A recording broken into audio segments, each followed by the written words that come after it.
I have been joined by George Ayisi, who's Government Communications Team Member. Good morning. Yeah, good morning. How are you? I'm good. Thank you. It's always a pleasure to have you here. Thank you. And I've also been joined by Edem Agbana, who is Deputy National Youth Organizer for NDC. Good morning, Edem. Good morning, Dziffa. How are you? Good. I can't believe that you almost forgot. Oh, how can I forget? Your own Edem. It's always a pleasure to have you here. It's always be mischief, so you definitely forget. Okay, so we'll take a look at our first story here. I'm reading from citinewsroom.com, and it says, postponing or withdrawing referendum not possible. And that's coming from a lawyer, so I'll read the story briefly.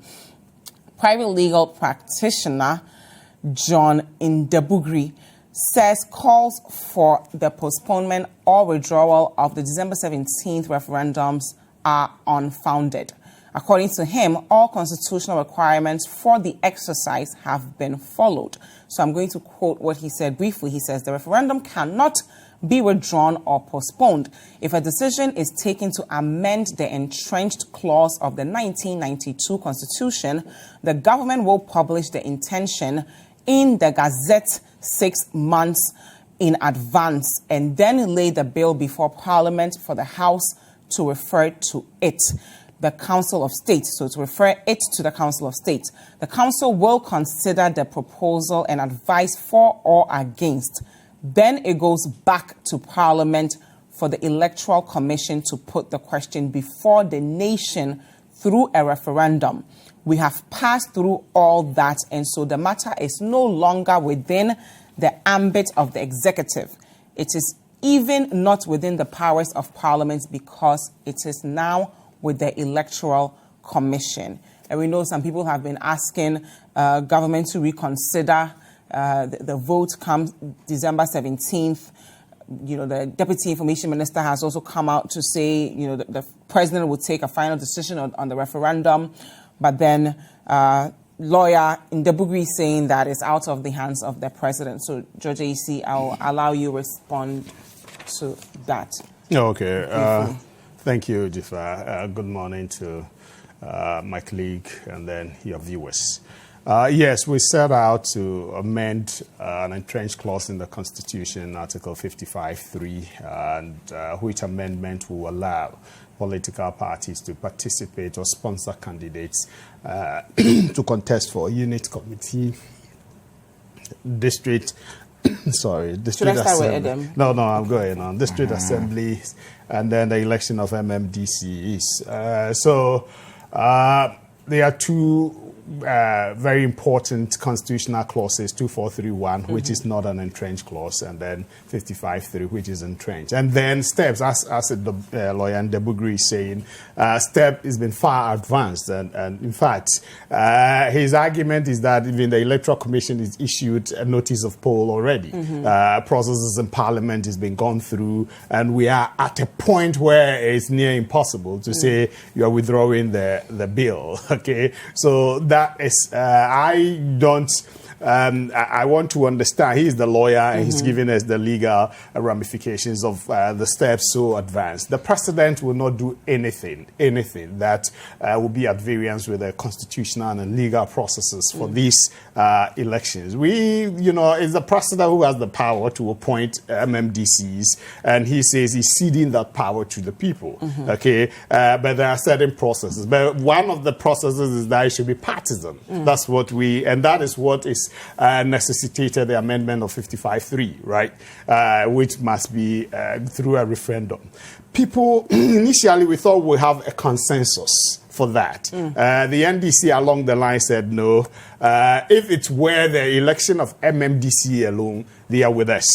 They will go for the yes. But because we've added unit committee and then assembly members, they disagree. You get it. They think those people shouldn't be elected via partisan sponsorship. And so that is the issue. And my deputy minister said that, when the president was leaving, he charged them to do further consultations. By consultation, we are looking at the House of Chiefs. We are looking at the NDC and other political parties and co. I believe, it's also been gone through. And where we are, when the president, according to the Deputy Minister Pius Namhajide, when the president returns, a final decision will be taken. One of our giants, former General Secretary, a stalwart in the party, a member of Parliament for Okre, the Honorable Dambuchi, he thinks it will be proper to withdraw it. You get to stop the election. We shouldn't go ahead.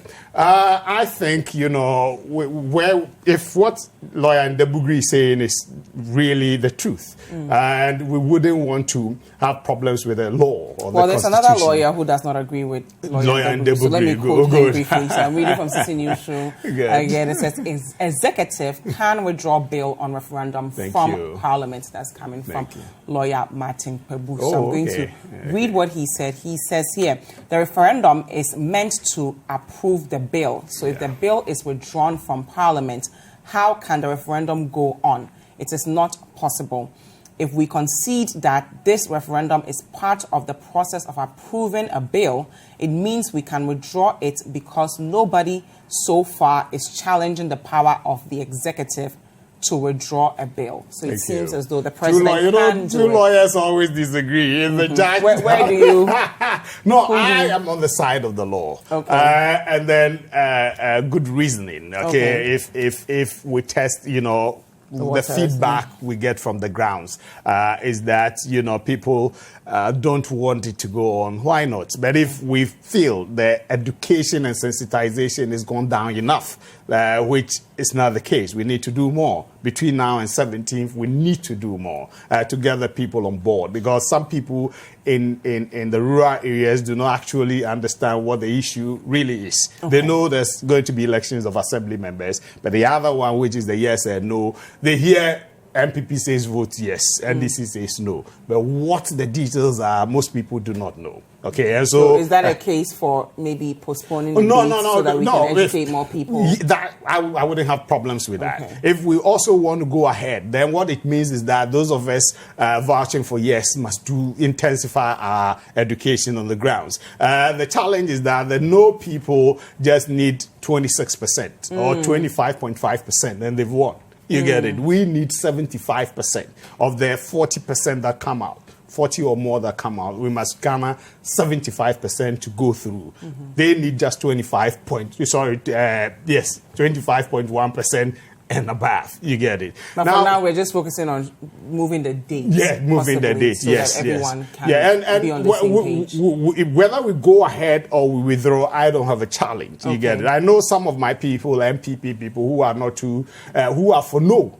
They are for no, not because they don't want the MMDCs and co to be elected. They want the status quo to remain. Why?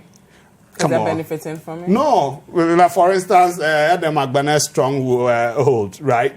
What would be the argument? Is what would be the motivation or the incentive for me, George Ayisi, working in Agoti-Mekpetoe, right? As an MPP person, what would be the incentive for me? Because if I work hard, thinking I may become the chief executive one day, then election, definitely the NDC candidate is going to win. Let me throw it to Edem. So that's their argument. But the president is a lawyer, and definitely these arguments, he will be close with the details of it, and he will do the right thing. Awesome, thank you. Edem, we have 19 days to go, and people are saying we should perhaps move the date back. One lawyer is saying it's out of the executive's hand. Another lawyer is saying actually it isn't. So what do you think? Well, Dziffa, let me use this opportunity to reiterate my party's position on the referendum. The NDC and the National House of Chiefs and many other civil society organizations and individuals are advocating for a no vote. I disagree with the National House of Chiefs. Well, I have cited several press statements signed by the president and the vice president of the National House of Chiefs. I mean, they are the leaders. I'll give you a chance to respond. So, and many other traditional rulers are all advocating for a no vote because they are of the view that the excessive partisanship and polarization that we are faced with at the national level should not be extended to the unit committees and to the district assembly level. Hasn't it already been extended, though? Yeah, we are of the view that there is a perception that even though it is not run on partisan basis, currently you have political parties organizing internal primaries, sponsoring candidates, and that is not in the open. However, that does not mean that because it is unethical and they are doing it, it must be legalized. Because at the end of the day, this is the problem. When you go to some communities, and I always use my assembly as an example, back in my hometown, the gentleman who is my assemblyman is seen as a pro-NPP person.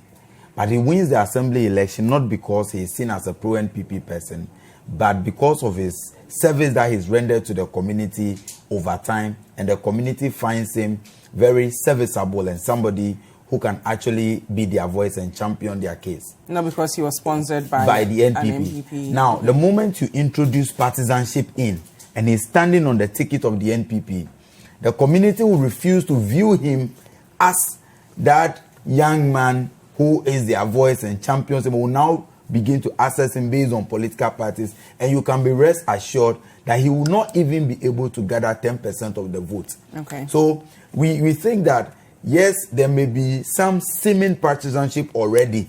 Some of them, even by the posters that they design and all of that, you can see some affiliation. However, that is silent. And that is not always a reflection of the results that we get at the district assembly level, and then when you compare to what they get at the national level. So I think that those of us going for a no, the NDC as a political party, we think that we shouldn't extend that unnecessary partisanship to the unit committee level. And we believe that on the 17th of December, the no votes will gather majority of the vote, because we've conducted our surveys, we have done our consultations, and we believe that majority of Ghanaians are resisting the overpolarization and partisanship at that level. We are for election of MMDCs, but we are saying that it must not be done on partisan basis. So, Dziffa, on 17th, we believe that no will triumph. And in fact, it is because the government has picked up signals that the yes vote, it will become practically impossible, especially after the NDC has taken a position that we are going for a no. It is practically impossible for the NPP to succeed, or for the government to succeed with the yes vote project. The yes vote project has collapsed. And that is why we are even discussing the possible withdrawal or postponement of the referendum. So you agree that it should be postponed? No, I don't agree that it should be postponed, because I think that legally, I'm not a lawyer, but when you look at the relevant provisions of the Constitution, the stage at which the referendum has gotten to, the government or no government institution can interfere. When you look at Article 46... Lawyer Prebu is saying that the president can withdraw it. So, before you amend an entrenched position or provision in the Constitution, there are some constitutional procedures that you must exhaust. Okay. All of that has been done. Where it is now, the bill or the referendum is in the hands of the Electoral Commission. Now, it is only when the Electoral Commission, per their own capacity or their internal challenges, can conclude that they are not in a position to conduct the primaries or the referendum on the 17th of December, that we can have it postponed. But the moment a direction from government or from the president for the postponement of the referendum goes to the EC, it will fly in the face of Article 46, which states that in the conduct of their duties, the Electoral Commission is not liable or subject to the direction or control of any individual or institution. So that is what we have gotten to. I think that, I understand it's a difficult puzzle for the government, and they should just allow the process to flow. Let us go for the polls or the referendum on the 17th, and whoever wins, wins. And we believe that, like he's saying, we all only need 26%, but that is not it. We are believing that majority of Ghanaians are going to vote for a no, because they do not want the unnecessary partisanship at that level. So, for the withdrawal of the referendum, if the government thinks that they have the legal backing to do it, they can try. But I can assure them that many individuals are on standby to go to court and test the law before the courts, because they don't have that powers to do so. They should allow the process to continue. It is only the Electoral Commission as an institution that can at this moment decide whether or not they are in the position to postpone the referendum. And I have heard the Deputy Electoral Commissioner, Dr. Bosman Asari, say that in 2020, they cannot accommodate the referendum in their timetable because 2020 is a major election year and they have already drawn their timetable for the 2020 elections and they cannot accommodate a referendum. But Edem, so if it is postponed, it means that you are going to be postponing it beyond 2020, somewhere 2021 and all of that. And I don't think that the president has that power to do so. Would you agree that the young man you described from your community could possibly be an outlier? Because there are other people who have given examples of political parties interfering at that level, and everybody in the community is aware of the party colors of the people who are contesting for the position, but they won't say it. So it seems as though it's, they are neutral, but they are not. Dziffa, when you go to our various tertiary institutions and people are contesting for student leadership positions, it is public knowledge that you will see candidates who are seen as pro-NDC, others seen as pro-NPP. Should we say that because of that fact that student leaders are seen to be affiliated or being sponsored by political parties in the University of Ghana, KNUST and others, we should start running SRC elections on partisan basis? But if we vote for these people, then we can hold them accountable. Yes, so we have voted. We have said that we are not against an election. So we're saying that go for an election of MMDCs, no problem. We already elect our unit committee and our assembly, so they are accountable to us. We are saying that we don't want to vote them on partisan basis. That is the argument. If it's partisan from the top, what's so wrong with the one in the bottom? You see, I have heard people make the argument that winner takes all will be eliminated when we do that. But at the end of the day, the decision or decisions about appointment and all that is not done at that level, assembly members and unit committee. For an assemblyman, your unit committee is already elected for you. And we are saying that the polarization, the vigilantism, the kind of things that we saw at Ayawaso West, we gone by election and all of that, those things are absent in the district assembly level election simply because there are no political parties attached. And we have seen in several communities, George, there are people who are known as or who are seen as candidates that are affiliated to a particular political party. But other executives, because the person is not running on the ticket of that political party, you see the other executives already going for another candidate. And again, let me tell you something.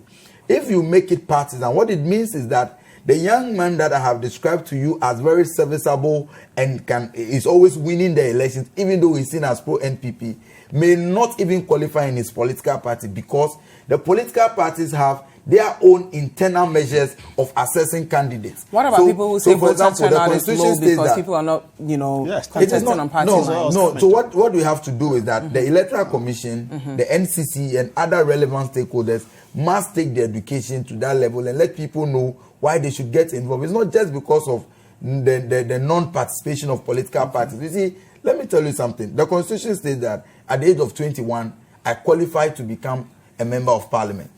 So the young people in Ketu North can see me as somebody that can actually represent them. But if I want to represent them on the ticket of the NDC, I must first satisfy some internal criteria of my party, the NDC. But then there are some people who have also come out to say NDC has not been very decisive in this matter. Some of you have said yes, then gone back to say no. Indeed. You've not even owned it. As far back as October 2nd, I represented the party at an IDEC forum. And I spoke for a year. And I said, look, as a political party, we thought that going for a yes vote or introducing the partisanship at the district assembly level was going to help. But you see, there's something very interesting. And I think that the NDC must be commended for that.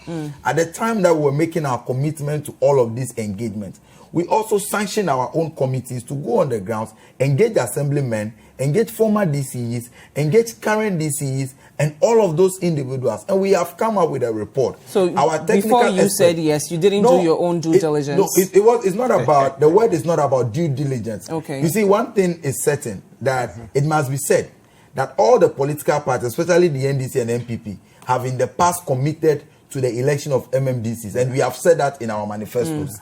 It is how it should be done that was the problem. So we thought that, yes, majority of Ghanaians want their MMDCs to be elected. So unfortunately, when we thought that, yes, that is what Ghanaians want, indeed that is what it is, that they want it to be, they want their MMDCs to be elected. It is rather the partisanship that they are resisting. So by the time our committee of experts finish engagements in all the districts of Ghana, everything tells us today that if we are to go for the referendum, I'm telling you that the yes vote will not even be able to get 20% of the vote, because majority of Ghanaians, we are listening political parties. So on there's that nothing wrong about changing our mind. We have new information. They're just being opportunistic. And we believe just being opportunistic. I'll come back to you. How? But let's go for a quick break on that Yes, note. we'll win. This is still Breakfast Daily on Citi TV. Let us know what you're thinking with the hashtag Breakfast Daily. The WhatsApp line is 0550-585-832. We'll be right back. Welcome back. This is Breakfast Daily on CCTV. Thank you so much for staying with us. Now, before the break, we were discussing the December 17th referendum. Two lawyers are divided on whether the president should come out to withdraw it or stick to it and have us go out to vote. And Edem has said that, there's no reason why people should go out there and vote for yes. So, Mr. Ayisi, let us hear from you. Yeah, thank you, Dziffa. One, what has been the impact of the non-partisan election of assembly members? 31 years. Professor Ahoy, he's the one who mooted the whole thing. I supported it all this while. But I think we've gotten to a point where we needed to, to engender the base to say, come out. Assembly election is always around 40%. You get it, turnout. We need to make it go up. You get it. So how can and you the say? only way to do that is I like the question you asked Edem. That at the top, if it's good to have partisan democracy, why is it wrong for us to have it at the base? If I'm going to school, I start from KG, to the university and postgraduate law. But because we see at the top, some Ghanaians see at the top how people don't learn it properly. Politicians will serve their party's interest over the general Ghanaian public's interest. There's mostly consensus. Ask the MPs when they come here. Most of their issues, they build consensus, right? It's only a few. And then these violence and it normally happens when there's a by-election. Because when there's a by-election, the national machinery is moved to that constituency. And there instead of the chairman in the local area taking charge, the national chairman takes charge, right? Then national security matters and all of them weigh in. That's why it becomes tense. Okay. Win or nothing. You get it. And so that's been the challenge. And the chief's issue, I disagree. The chairman of the legal committee of the House of Chiefs is actually come to say no. And Dziffa, but we did get a press release from the president. We've all been student leaders. We've been student leaders and we've been in politics. Look, this is the first time I've seen a president and a vice president signing to a document. And what's so wrong with that? No, if the president if the chiefs decide, we'll move on now to our next topic. On that note, yes, okay, it's going to all win. right. Adam knows that. All right, I'm reading from citynewsroom.com, and it says here we have power to investigate Auditor-General. That's coming from EOCO. So the Economic and Organized Crime Office, EOCO, has rejected claims that it does not have the power to investigate the Auditor-General as is being speculated. EOCO started investigating the audit service after it received a petition from a political pressure group, Alliance for Accountable Governance, on allegations of procurement. Now, we know that the Auditor-General came out to say that the special prosecutor is the one who can investigate him, not EOCO. So now EOCO is also responding, and I'm going to quote them briefly. They say, in fact, I am advised. Okay, so this is the Auditor-General, but let me quote the Auditor-General and then quote EOCO. So the Auditor-General responded to EOCO and said, in fact, I am advised that the relevant provision in Act 959, which amended Act 804, is Section 80, and therein your office's mandate to investigate corruption and corruption-related offices, which has been defined to include procurement breaches, has been taken away. So he was responding to EOCO that EOCO has no right to investigate him. Now, EOCO is responding back to him, and they're saying, per Section 3 of Act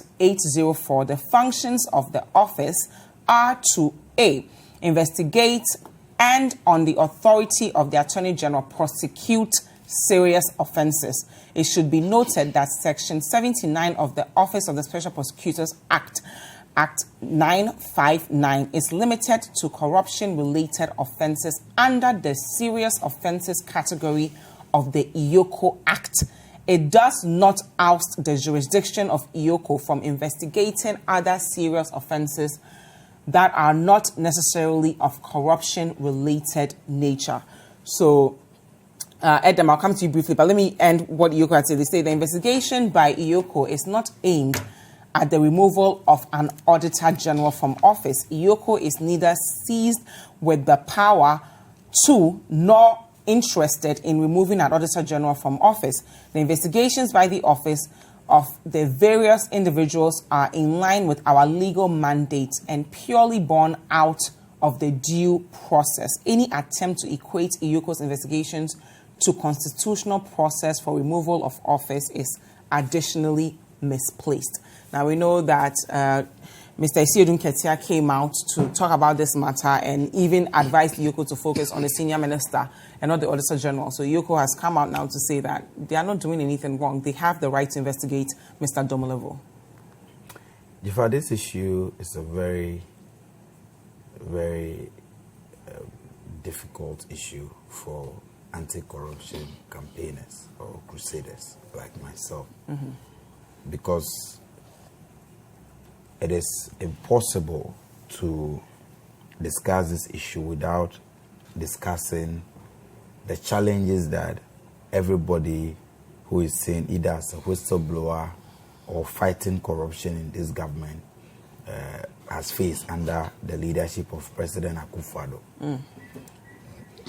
Everyone knows that Mr. Daniel Domolevo has distinguished himself as a public servant. He has distinguished himself as someone who is fighting corruption, and as we speak, he's even been nominated for some awards as the Integrity Man of the Year and all of that. Does that mean he's above the law? Many civil society organizations have appreciated the kind of commitment and how principled he is when it comes to the fight against corruption, irrespective of who is involved, irrespective of which political party or government is involved.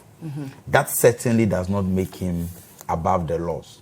However, what is happening clearly points to the fact that President Akufo-Addo and his government always want to use cruel means to silence voices of dissent. In 2018, September, Mr. Daniel Domolevo wrote a petition, a 10-point petition to President Akufo-Addo, complaining about the fact that his board chairman, Mr. Emmanuel Duajiman, was frustrating his work and trying to interfere in the daily running or affairs of the audit service. And don't forget, Mr. Duajiman himself was CEO or was the Auditor General between 2001 and 2009. To the extent that people even raised points that, well, if we think that appointing former CEOs as board chairman will conflict with the work that they're doing, then we should not be appointing. I think we even discussed that on this program before. After he wrote that petition, the government or the president took no action. And the gentleman continuously complained about how they are making his fight against corruption very difficult.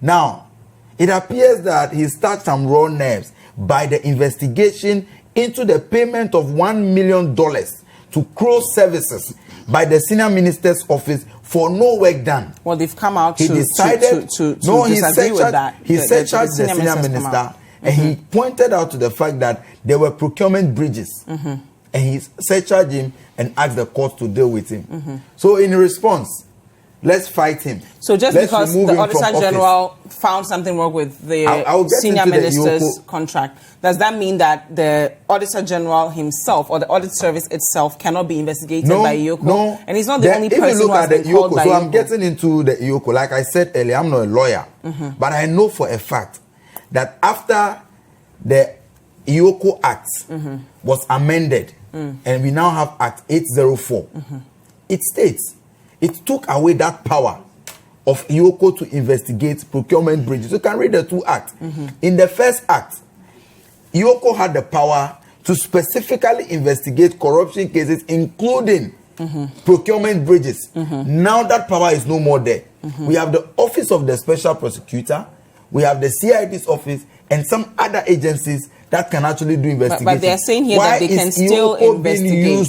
No, if EOCO, his point, and he has gone to court. Domelovo has gone to court, and we are expecting that the court will give a judgment on this matter. But he has said that if you think that he indeed has breached some procurement bridges, use the right institutions. He hasn't said don't investigate me. The only reason why Domelovo is afraid of EOCO, and many of us are afraid of EOCO, is that we all know that these institutions, EOCO, BNI and Co, have in recent times been used by politicians to wound their opponents. So go to the Special Prosecutor's office, more credible. And Mr. Domelovo is an opponent of the government? Thank you. I have said that this government sees, and I've said that this government sees anybody who is fighting corruption as an opponent. We see what they have done to Anas. We see what they have done to Edward Adeti. We see what they have done to Manasseh Azuri, that to the extent that he had to leave multimedia. We can't connect the two. No, and I'm telling you that everybody who is fought corruption under this government is being fought. So being called to EOCO for procurement breaches that has to do with buses, so we are has to be extended to the government is coming after you. EOCO doesn't have that power. Use the Office of the Special Prosecutor or the CID to do the investigation. He doesn't say that don't investigate me, but he's telling you that the institution but that you are not using, saying they have the power. That institution, we all know, is a political tool that the government is using to wound their opponents. We all know how this particular EOCO, if EOCO indeed is interested in fighting corruption and procurement breaches, why is it that when he raised issues about Osafo Mafo, the senior minister's procurement breaches, the EOCO hasn't taken any action on it? Why is it that when the PPA boss, who has sold 13 contracts, and all of those things, he did it by breaching the procurement laws, EOCO hasn't taken any action on it? Why is it that when 5 million liters of fuel got lost at Boss, to the extent that even the NPA boss himself, Mr. Hassan Tampuli, is a lawyer, he had said that at the time Movimpina and Co got the contract, they were not even registered companies to have received those contracts. These are all procurement bridges. Why didn't EOCO take interest in all of these issues? So I'm telling you that EOCO is being used as a political weapon to fight a man who is fighting corruption. President Akufo-Addo should be ashamed that he campaigned on anti-corruption record, and now that he is in power, instead of fighting corruption, he's fighting those who are fighting corruption. Thank you. It is shameful. Thank you very much. Very embarrassing for this country. Thank you, Edem. Mr. Ayisi. Dziffa, this is a government that is bent on digitizing this economy. What does that have to do with investigating the Auditor-General? No, I'll come there. You know what digitization does to revenue collection and resource mobilization. Okay? As far as thievery and corrupt acts are concerned, it takes them away completely. Right? And so if a president that wants to, swim in corrupt acts will want to task his vice to vigorously pursue digitization. To increase, and the effect is increased in revenue and co. I'm still lost with connecting. Yeah, it's about the corrupt. I just want to debunk that. But you can't just use technology to fight corruption if the willpower is not there. If the people are going to control the technology are corrupt, part of it. Technology will not have any effect on it. If passport office processes, you just go online and then get application and fill forms and then go to take it. There's no interface with anyone taking money. It goes into the account straight, right? So these are matters now let's come to the matter proper. The head of the Auditor-General is, a finance person, an accountant, or, chartered auditor and co. The EOCO boss is a lawyer. Okay? Now, a lawyer is telling you I'm clothed with the powers to do this. You, who is not a lawyer, you say he doesn't have it. He's not the only one. Civil society organizations have come out to say that EOCO should leave the Auditor-General alone. Thank you. And let the Special Prosecutor handle it. And what's so wrong with the Special Prosecutor handling the matter? Is the Auditor-General a god unto himself? He's not a god unto himself, but the Special Prosecutor has the right to investigate him. Why don't we just allow the Special Prosecutor to investigate him? EOCO says, I also have the right. The law mandates me to do that. So what is wrong? Isn't that even a duplication of No, it's not a duplication, no. Won't EOCO have better things to chase and just allow the Special Prosecutor to investigate the Auditor-General? Somebody has petitioned EOCO. You get it? We suspect something untoward has been done by the Auditor-General or the Auditor-General's Has EOCO office. applied this same force to finding out what went wrong with Mr. Osofumafo's contract. Dziffa, if Edem Agbana petitions them, they will do it. EOCO doesn't need they don't need. But before. maybe their mind is not averse to that. Their mind is not averse to the fact that $1 billion is not being accounted for. The Auditor General pointed it out. You yourself said Osafumafo. I myself didn't say anything. I'm asking you a question. If they're going to investigate, so I'll come to if they're going to investigate the Auditor General, shouldn't they chase the senior minister with the same one thing at a time. level There's no senior Auditor grace? General. Somebody's petitioned this. Just respond to this. Let's deal with this. Then maybe after that we'll get on to whatever you were saying. But don't forget, Auditor General is not done with the Osafumafo issue himself. He's not done with it yet. You get it? As in October 4th, a letter went, 8th, 14th November. Is it a witch hunt? No. You get it? No. Why not? And a citizen says there's a procurement processes that is going on at the Auditor General's office. We will believe is now passed through the processes, right? It's not properly done. We think there ought to be investigations into it. What if you are not a witch? If you are not a witch, they've called a number of people from the Auditor General's office. They've investigated them. They didn't find anything. Why are we still holding on to the Auditor General himself? No, so what is the problem? That's what I'm asking you. What's the problem? No, he's gone to court. Allow the EOCO to finish with their work. You are saying they don't have the powers to so investigate you. They say they have it. You've gone to court. Let the court so Why decide. Why can't they allow the special prosecutor to handle this matter if it has something to do with corruption? So what's wrong? Is EOCO not a state agency? Why should both of them do the investigation? No, have you seen OSP doing any investigation on the Auditor General? They admitted in the quote I just released. Started any investigation. What they are saying is they admitted that the special prosecutor has the power to investigate procurement-related cases. So why can't EOCO just allow? No, if they have it. Why not? Unless you can determine that indeed that power is being hived away from them. Okay, but which they didn't say they. Good. The lawyer who is heading a seasoned police officer, right, says I have the power to do that. Mr. Domelevo, one person, I've admired him so much myself, right? He says, no, you don't have the power, so I've gone to court. Let's allow the court to work on that, okay? Until he's able to get injunction to stop them.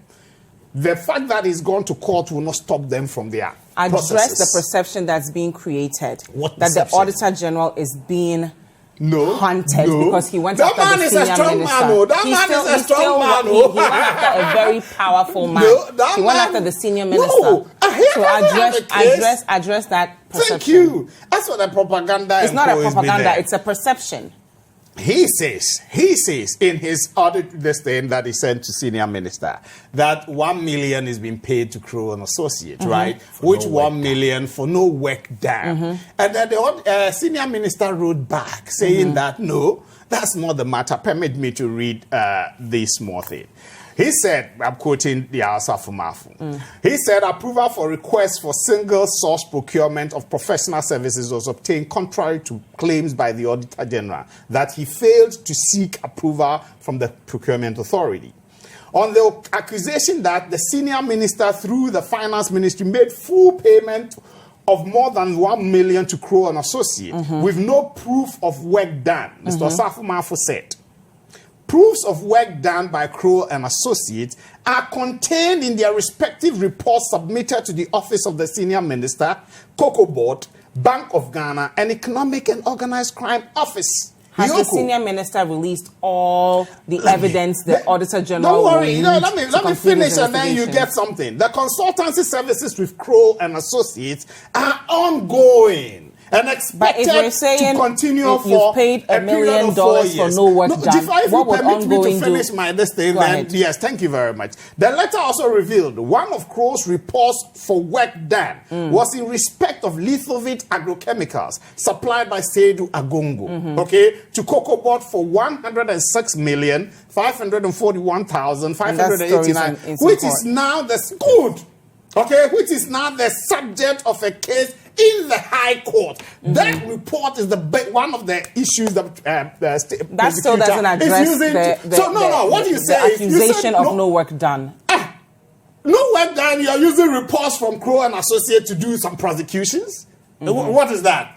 That is no work. Just submit justify what the $1 million was spent on. I don't get you. I'm asking you a question. Yeah, that's what he said. And this, you're satisfied with this? No. Let the process. So once he's also responded, and in audit processes, a query is brought, and then you respond to it. It's part of the audit process, Awesome. right? And so let's Please allow. wrap up for us. Good. Let's allow the processes to go through. Okay. I don't see any witch hunting anywhere. This government is not interested. The NDC is the NDC now the spokesperson for the Auditor-General? Well, there have been civil society organizations who have spoken out as well. Is it because the NDC appointed him? December when they were exiting office. Okay. So they see that he does the bidding for them. Okay. Is that what are you saying he's doing the bidding for NDC? No. Is that what you're saying? Conduct. I have always admired and respected Domelevo. Awesome. Okay, but so the way the NDC is behaving, I'm beginning to feel that he's been put there to be the hatchet man and do their bidding for them. It's unfortunate. Thank you Let's very allow much, the man independent. His office is independent. Let that independence go through. Let him. He knows how to assert himself. You cannot cow that man. Allow him to do his work. Thank you very much. We'll take a look at our final story. Just a quick one. You see, the issue about closed services is not just about the problem of no work done or what consultancy they provided. The audit service concluded that some of the payment vouchers given to closed services predated the award of the contract. These are serious breaches in procurement. If there are ratification, there are ratification in procurement processes. If indeed EOCO is committed to the fight against corruption, this is what they should be interested in. Yes. Okay. Domelevo is not saying that I don't want to be investigated, but he knows that EOCO is used as a partisan to fight every whistleblower. We're going to move on now to the final story here. Does it preclude, by investigating Domelevo, does it take away the fact that EOCO can still investigate us after Mafu? Okay, on that note, we'll move on to the final topic here. I'm reading from CitiNewsroom.com. I hope to see both of you on the 14th and 15th at Aviation Center. We're doing a Christmas Made in Ghana event. Yeah. We're going to eat all things locally produced. And it's tied into our final story. MOFA outlines plan to boost consumption of Made in Ghana rice. So it says here, the Ministry of Food and Agriculture is eyeing support from outside Ghana as part of its action to promote Made in Ghana rice. The ministry's efforts to improve production, marketing, and consumption of Ghana-made rice started in 2017 through the launch of the Planting of Food and Jobs program. So it goes on to talk about how, the ministry is partaking in interventions for processing, marketing, and consumption of 1,000 pieces of small-scale mining machines expected from Brazil and India, which will be distributed to local community millers to improve their capacity. We know that the Ghana Rice Ambassador told us that every region in the country has the potential to produce rice. So if all of this pans out, we are looking at potentially, consuming the rice that we produce. And we're getting support as well from South Africa and UK firms. So, Mr. Edem, let me start with you on this one. Rice production and I think MOFA saying that we're making progress. I think that it's important to commend all the advocates for the consumption of the local rice, because when you look at our import bill, rice alone takes close to 82%. In 2017 alone, in fact, in 2018, 2019, we're doing $1.3 billion of worth of imports of rice alone, and yet we produce a lot of rice. I come from a rice producing area. The Kpo, Apipe, the Avalavi, these are places in Keto North. And even in North Tong, Aveime and Co, these are my areas, and we produce rice.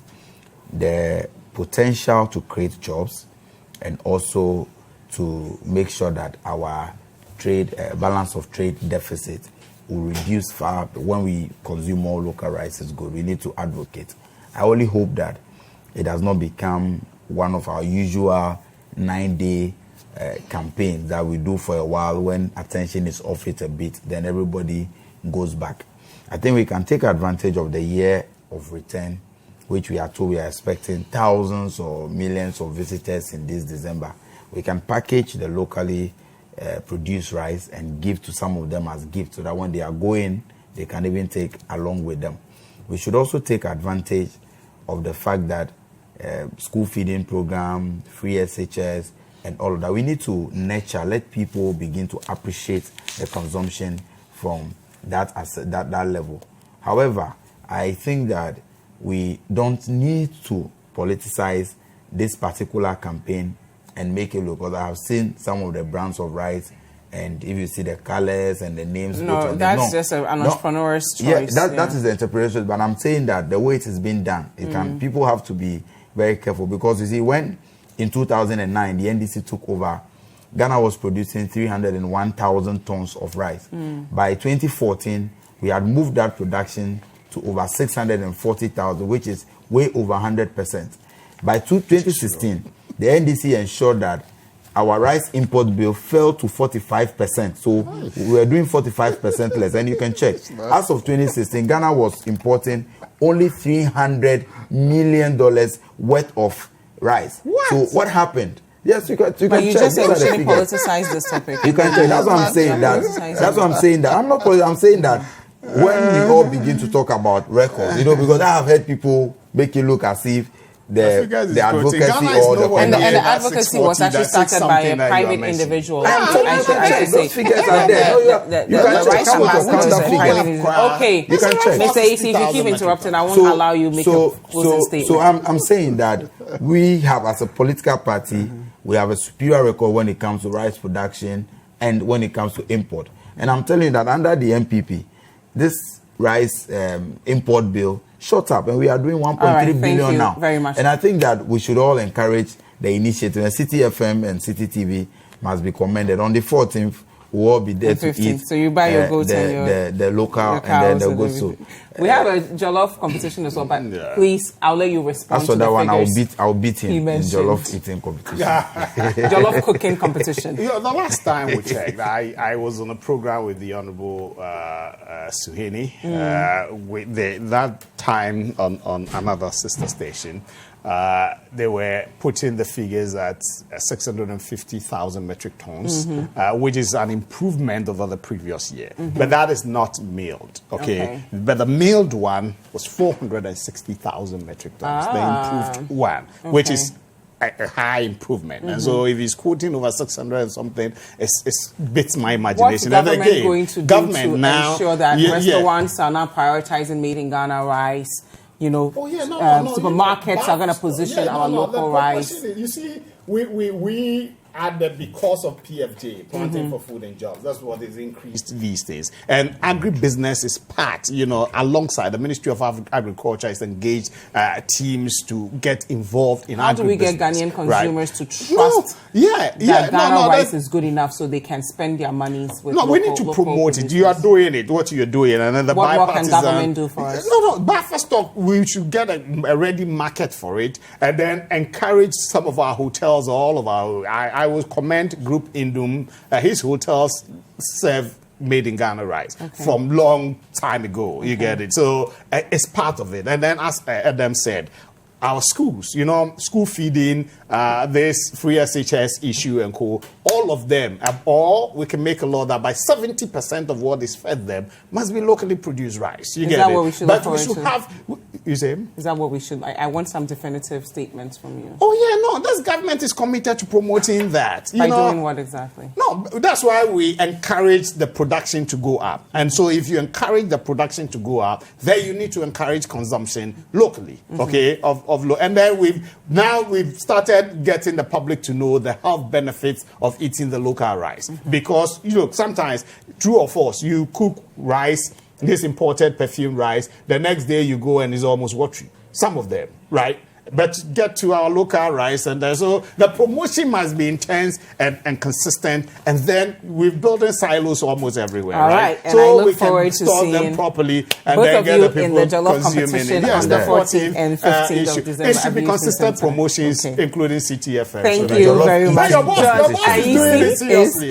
Government communications team member, and it's a cooking competition, not an eating competition. You're coming to cook. And Eric Edem Agbana is the Deputy National Youth Organizer of the NDC. Hi guys, I hope you enjoyed this video. Subscribe to our YouTube channel, The Citi Tube, for exclusive breakfast daily content and other Citi TV programs. Like, comment, and share with your friends.